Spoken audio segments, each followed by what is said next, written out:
കാവിലെ സന്ധിക്ക് നാഗത്താന്മാർക്ക് വിളക്ക് വെക്കാൻ മുത്തശ്ശിയുടെ കൂടെ പോകുമ്പോഴായിരുന്നു താമരയെ താൻ ആദ്യമായി കാണുന്നത്. മുത്തശ്ശിയെ നോക്കാൻ വേണ്ടി ഓപ്പോള് ഏർപ്പാട് ചെയ്തായിരുന്നു അവളെ. താമര, ഒരു വെറൈറ്റി നെയിം. അതുപോലെയായിരുന്നു അവിടെ വിടർന്ന മിഴികളും. പട്ടണത്തിലെ ജീവിതത്തിൽ നിന്ന് ജോലി തിരക്കിൽ നിന്ന് റിലാക്സ് ആവാൻ വേണ്ടിയാണ് താൻ ഇടയ്ക്കൊക്കെ മുത്തശ്ശിയെ കാണാൻ തറവാട്ടിലെത്തുന്നത്. ഏകദേശം ഇപ്പോൾ ഒരു വർഷത്തോളമായി ഇങ്ങോട്ടൊക്കെ വന്നിട്ട്. ഇപ്രാവശ്യം മുത്തശ്ശിയുടെ കൂടെ കുറച്ച് നാളുകൾ താമസിക്കാൻ വേണ്ടി മുൻകൂട്ടി ലീവ് എടുത്തുള്ള വരവാണ്. വിളക്ക് കത്തിച്ചു വന്ന ശേഷം മുത്തശ്ശിയുടെ കൂടെ നാമം ചൊല്ലാൻ അവളും ഇരുന്നു. ഭക്തിയിൽ അത്ര വിശ്വാസമൊന്നും തനിക്കില്ലെങ്കിലും നാട്ടിൽ വന്നാൽ മുത്തശ്ശിക്ക് വേണ്ടി അതും നോക്കും. ദേവൻ മട്ടുപ്പാവിലേക്ക് ചേക്കേറി. കാതുകളിൽ ഹരിനാമകീർത്തനം മുഴങ്ങുന്നു. നല്ല തണുത്ത കാറ്റ് അത് ചന്ദനഗന്ധം പരത്തി അകത്തേക്ക് അടിച്ചു. രാത്രി അത്താഴത്തിന് ചൂട് കഞ്ഞിയും പയറും മതിയാവോളം ആസ്വദിച്ച് കഴിച്ചു. രാവിലെ വാതിലാരോ മുട്ടുന്ന ശബ്ദം കേട്ട് ദേവൻ ഉറക്കത്തിൽ നിന്ന് എഴുന്നേറ്റു. ഉറക്കം പോയതിന് നീരസത്തോടെ വന്ന് വാതിൽ തുറന്നു. മുന്നിൽ കയ്യിൽ കോഫിയുമായി താമര. അവിടെ വെച്ചിട്ട് പൊയ്ക്കൊള്ളാൻ പറഞ്ഞു. അവളുടെ നടത്തത്തിൽ പാദസ്വരത്തിന്റെ കിളിക്കൊഞ്ചലുകൾ മുഴങ്ങി. ഇവളെന്ത് യക്ഷിയോ? പിറുവിർത്ത് ദേവൻ മുറിയിലേക്ക് കയറി. രാവിലെ എഴുന്നേറ്റ് വന്നപ്പോൾ മുത്തശ്ശിയോട് പറഞ്ഞു, മുത്തശ്ശി, അമ്പലക്കുളത്തിലൊന്ന് കുളിച്ചു വരാം. ആ, നീരിറങ്ങിയ പനിക്കല്ലേ എൻ്റെ കുട്ടിയെ, മുത്തശ്ശി പറഞ്ഞു. നേരെ കടവ് ലക്ഷ്യം വെച്ച് നടന്നു.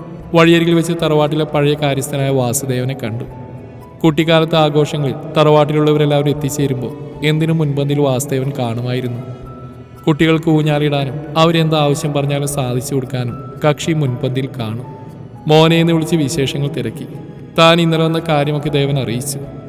ഇടയ്ക്കൊക്കെ മുത്തശ്ശിയെ കാണാൻ തറവാട്ടിലെത്തുമെന്നും എല്ലാവരുടെയും കാര്യങ്ങൾ തിരക്കുമെന്നും അയാൾ അറിയിച്ചു. കുളക്കടവിലൊരു കൂട്ടം കുട്ടികൾ ചേർന്ന് ആർത്തുല്ലസിച്ച് കുളിക്കുകയായിരുന്നു. ദേവനും അവരോടൊപ്പം കൂടി. പ്രഭാത ഭക്ഷണത്തിന് മുമ്പിൽ ചൂട് ദോശയും ചട്നിയും താമര എടുത്തു വെച്ചു. അവൾക്ക് നല്ല കൈപുണ്യമാണെന്ന് ദേവന് തോന്നി. അത്യാവശ്യത്തിന് മാത്രം സംസാരിക്കുന്ന ഒരു പ്രകൃതക്കാരിയായിട്ടാണ് അവളെ തോന്നിയത്. പയ്യെ പയ്യെ മുത്തശ്ശിയിൽ നിന്നും ദേവൻ അവളുടെ കഥ അറിയാൻ തുടങ്ങി. എന്നും ഒരുമിക്കാറുള്ള അമ്പലത്തിലെ കൽപ്പടവുകളിൽ അവൾ കാത്തുനിന്നു അവളുടെ ദേവനെ കാണാൻ. ഇലച്ചീന്തിൽ നിന്നും പ്രസാദം അവൻ്റെ നെറ്റിയിൽ ചാർത്തി അവളുടെ നനവാർന്ന വിരൽ തൻ്റെ നെറുകിൽ തൊടുമ്പോൾ കണ്ണിമയ്ക്കാതെ അവൻ അവൻ്റെ ദേവിയെ നോക്കി നിൽക്കും. വിനായക് എന്ന പ്രിയപ്പെട്ട കൂട്ടുകാരൻ. അമ്മയും ഏട്ടനും താനും അടങ്ങുന്ന കൊച്ചു കുടുംബം. അച്ഛൻ്റെ ആദ്യ ഭാര്യയിലെ മകനായിരുന്നു തൻ്റെ ഏട്ടനായ കണ്ണൻ. ഭാര്യ മരിച്ചപ്പോൾ അനിയത്തിയായ തൻ്റെ അമ്മയെ വിവാഹം കഴിച്ചു. അമ്മയ്ക്ക് കണ്ണേട്ടന് ജീവനാണ്. അതിലുപരി തൻ്റെ ചേച്ചിയുടെ മകനെന്നുള്ള സ്നേഹക്കൂടുതലും. തനിക്ക് 16 വയസ്സുള്ളപ്പോൾ അച്ഛൻ മരിച്ചു. പിന്നെല്ലാം തൻ്റെ ചേട്ടനായിരുന്നു തനിക്ക്. വിനായകനെ കുറിച്ച് എല്ലാവർക്കും നല്ല മതിപ്പാണ്. ടെസ്റ്റൊക്കെ എഴുതി ജോലി കാത്തുള്ള നിൽപ്പിലാണ് പുള്ളി. അച്ഛനും അമ്മയും അനിയനും അടങ്ങുന്നതായിരുന്നു വിനായകൻ്റെ കുടുംബം. നല്ലൊരു ചിത്രകാരൻ കൂടിയായിരുന്നു വിനായക്.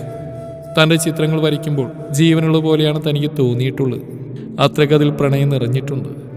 തൻ്റെ സഹോദരിയുടെ മകളുമായി വിനായകൻ്റെ വിവാഹം വിനായകൻ്റെ അച്ഛൻ ഉറപ്പിച്ചു. തനിക്ക് ഈ വിവാഹത്തിൽ താല്പര്യമില്ലെന്ന് വിനായകൻ തുറന്നു പറഞ്ഞു. വീട്ടുകാരത്ര കാര്യമാക്കിയില്ല. അവരാലോചനയുമായി മുന്നോട്ട് പോയി. താമരയുടെ സങ്കടം വർദ്ധിച്ചു. വിനായകനില്ലാത്തൊരു ജീവിതം തനിക്ക് സ്വപ്നം കൂടി ചിന്തിക്കാൻ സാധിക്കില്ല. ഒടുവിൽ വിനായക് തൻ്റെ ഏട്ടനോട് തങ്ങളുടെ കാര്യം അവതരിപ്പിച്ചു. ആദ്യം ചേട്ടൻ അത്ര ഉൾക്കൊണ്ടില്ല.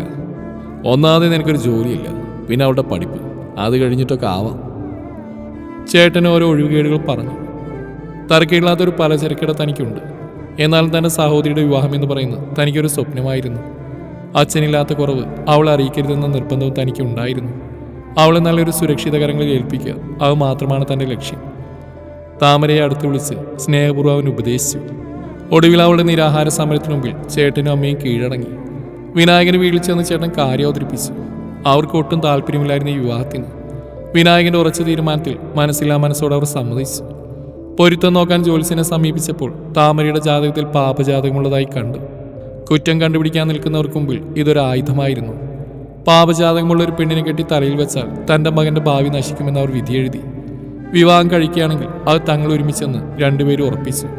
വിനായകന്റെ വീട്ടുകാരുടെ എതിർപ്പ് ചേട്ടനും ദേഷ്യം തോന്നി. തന്നെ അപമാനിച്ച അവരുള്ള കുടുംബത്തിൽ നിന്നും തങ്ങൾക്കൊരു ബന്ധവും വേണ്ടെന്ന് ചേട്ടനും പറഞ്ഞു. ആകെ ധർമ്മസങ്കടത്തിലായി താമര. ദേവന്റെ തിരുനടയിൽ വെച്ച് വിനായക താമരയെ താലി ചാർത്തി. അവളുടെ സീമന്തരേഖ അവൻ ചുവപ്പ് രാശി നിറച്ചു. രണ്ട് വീട്ടുകാരുടെ എതിർപ്പുകൾ അവഗണിച്ച് അവർ വിവാഹിതരായി. താലി കെട്ടി വീട്ടിൽ ചെന്നെങ്കിലും അവരെ വിനായകന്റെ വീട്ടിൽ സ്വീകരിച്ചില്ല. തൽക്കാലം ഒരു സുഹൃത്തിന്റെ വീട്ടിൽ അഭയം പ്രാപിച്ചു. ആ സുഹൃത്ത് വഴി പട്ടണത്തിൽ എത്തിച്ചേർന്നു. ഒരു വീട് വാടകയ്ക്കെടുത്തു. അവിടെ വെച്ച് തന്റെ കൂടെ പഠിച്ച ജീവനെ വിനായക് കണ്ടു. അവന്റെ കെയർ ഓഫിൽ ഒരു സ്വകാര്യ ബാങ്കിൽ ജോലി ശരിയാക്കി കൊടുത്തു. തരക്കേടില്ലാത്ത തങ്ങളുടെ കൊച്ചു കുടുംബം മുന്നോട്ട് പോയിക്കൊണ്ടിരുന്നു. വീട്ടുകാരെ പിരിഞ്ഞു എന്നൊഴിച്ച് ബാക്കിയൊരു സങ്കടവും വിനായകൻ അവൾ അറിയിച്ചില്ല. അവരുടെ ദിനങ്ങളായിരുന്നു പിന്നെ. ഇതിനിടയിൽ തന്നെ ഏട്ടൻ്റെ വിവാഹം കഴിഞ്ഞെന്നും ആരോ പറഞ്ഞ താമര അറിഞ്ഞു. ആദ്യം കേട്ടപ്പോൾ അവൾക്ക് നല്ല വിഷമം തോന്നി. തങ്ങളെ ഒന്ന് അറിയിക്കുക കൂടി ചെയ്തില്ലല്ലോ ആരും. വിനായകന് പുതിയ സുഹൃത്തുക്കളെ കിട്ടി. ചെറിയ തോതിൽ മദ്യപാനവും തുടങ്ങി. ആദ്യമൊക്കെ താൻ പറയുന്നത് കേൾക്കുമായിരുന്നു. പിന്നെ അത് ഒട്ടും ഇല്ലാതായി. അവരുമായി ചേർന്ന് പുതിയ ബിസിനസ് ആരംഭിക്കാൻ തുടങ്ങി. തൻ്റെ വാക്കുകളൊന്നും ചെവിക്കൊണ്ടില്ല. പണത്തിനായി ജോലി ചെയ്യുന്ന ബാങ്കിൽ തിരിമറി നടത്തി. ലാസ്റ്റ് കേസായി. ഒപ്പമുണ്ടായിരുന്ന സുഹൃത്തുക്കൾ കൈയൊഴിഞ്ഞു. എല്ലാവൻ്റെ തലയിലായി. പോലീസുകാർ വന്ന് വിനായകൻ അറസ്റ്റ് ചെയ്ത് കൊണ്ടുപോകുമ്പോൾ നിസ്സഹായി നോക്കി നിൽക്കാനേ തനിക്ക് കഴിഞ്ഞുള്ളൂ. സഹായിക്കാൻ പലരെയും ചെന്ന് കണ്ടു. നിവൃത്തിയില്ലാതെ വിനായകൻ്റെ വീട്ടിലും താൻ പോയി. തനിക്ക് പാപജാതകമായതുകൊണ്ടാണ് തങ്ങളുടെ മകന് ഈ ഗതി വന്നതെന്ന് അവൻ്റെ മാതാപിതാക്കൾ പറഞ്ഞു. ഒടുവിൽ ഗതികെട്ട് തൻ്റെ വീട്ടിൽ വരേണ്ടി വന്നു. ചേട്ടൻ്റെ സഹായത്തോടെ ഒരു വക്കീലിനെ സമീപിച്ചു. കൊടുക്കാനുള്ള കാശിൻ്റെ കാര്യത്തിൽ തീരുമാനമായാൽ ജാമ്യക്കാരൻ നോക്കാമെന്നായി വക്കീലിൻ്റെ മറുപടി. ചേട്ടന് തന്നെ സഹായിക്കുന്നതിന് പരിധിയുണ്ടായിരുന്നു. ചേട്ടൻ്റെ ഭാര്യയുടെ കുത്തുവാക്കുകൾ അവൾക്ക് അസഹനീയമായി തോന്നി. അമ്മയെല്ലാം നിശബ്ദം കണ്ട് മൗനം പാലിച്ചു. പിന്നെ വിനായകനെ കുറ്റപ്പെടുന്ന വീട്ടിൽ അവൾക്ക് നിൽക്കാൻ തോന്നിയില്ല. വിനായകൻ വരുന്നവരെ തനിക്കൊരാശ്രയം. അങ്ങനെയാണ് ഇവിടെ ജോലിക്കെത്തിയത്. കഥകൾ കേട്ടപ്പോൾ ദേവൻ അവളോട് അലിവുണ്ടായി. അടുത്ത മാസം എൻ്റെ വിനായകൻ വരുമ്പോൾ ഞാൻ പോകട്ടെ മുത്തശ്ശി. പറയാൻ തുടങ്ങിയിട്ട് കുറേ ദിവസമായി അവൾ. മുത്തശ്ശിക്ക് വല്ലാത്ത സങ്കടമായി. മക്കളും മരുമക്കളും കൊച്ചുമക്കളുള്ള താൻ ശരിക്കും ഒരു അനാഥയെ പോലെയായിരുന്നു ഇവിടെ കഴിഞ്ഞിരുന്നു. പുറമണിക്ക് ആൾക്കാർ വെറുതെ ഉണ്ടെന്ന് മാത്രം. താമര വന്നതിന് ശേഷമാണ് ഇതൊരു വീടായി മാറിയത്. മുത്തശ്ശിയുടെ സങ്കടം ദേവന് മനസ്സിലായി. മുത്തശ്ശി ഒരു കാര്യം ചെയ്യൂട്ടോ, താമരയും വിനായനെ ഇവിടെ താമസിപ്പിച്ചുള്ള ആ ആഗ്രഹം മുത്തശ്ശി അവൾ അറിയിച്ചു. മുത്തശ്ശിയെ കാണാൻ ഞങ്ങൾ ഇടയ്ക്കിടെ വരും. പിന്നെ ബാക്കിയെല്ലാം വിനായകൻ്റെ ഇഷ്ടം പോലെ. ഫോൺ റിങ്ങുന്ന ശബ്ദം കേട്ട് അർജുൻ പാതി മയക്കത്തിൽ നിന്ന് എണീറ്റു. കോള് നോക്കിയപ്പോൾ അനന്യ. ട്രെയിൻ ഷൊർണൂരെത്താറായിരിക്കുന്നു. ഓർമ്മകളിൽ നിന്ന് മുക്തയായവൻ താൻ വായിച്ചുകൊണ്ടിരുന്ന വാരികമെല്ലാം കയ്യിലെടുത്തു. അതിലപ്പോഴും ആ തറവാട്ടിൽ മുത്തശ്ശിയും ദേവനും താമരയും നിറഞ്ഞു നിന്നു.